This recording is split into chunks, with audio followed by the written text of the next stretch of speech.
you without any papel lang ito eh.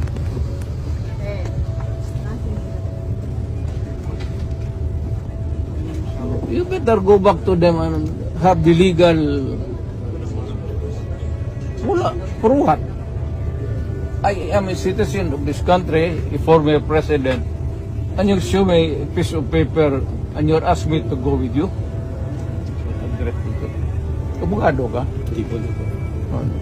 Ay, tawagan mo yung abogado mo. Tol, si Alex.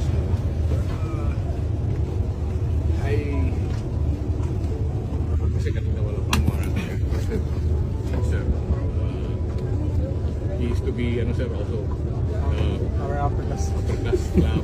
Division Commander, 60 million. PC Dancer namin. Ko, I'm sorry to be talking loudly, but you know, this is a serious matter. They just transmitted to me, sir, a copy of the... Kanina, sir, nire-request ko na magpagbigyan lang kayo na makauwi sa bahay makakuha ng mga gamit. Kasi wala pang warrant of arrest until we get a copy of the warrant of arrest.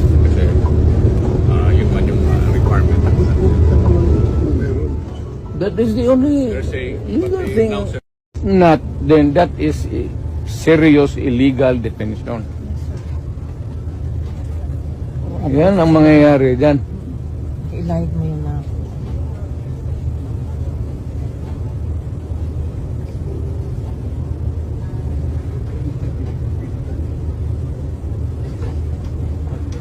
Bong, meron akong number, Bong. Meron akong cellphone na pwede na matawagan niya si Atty. Torion.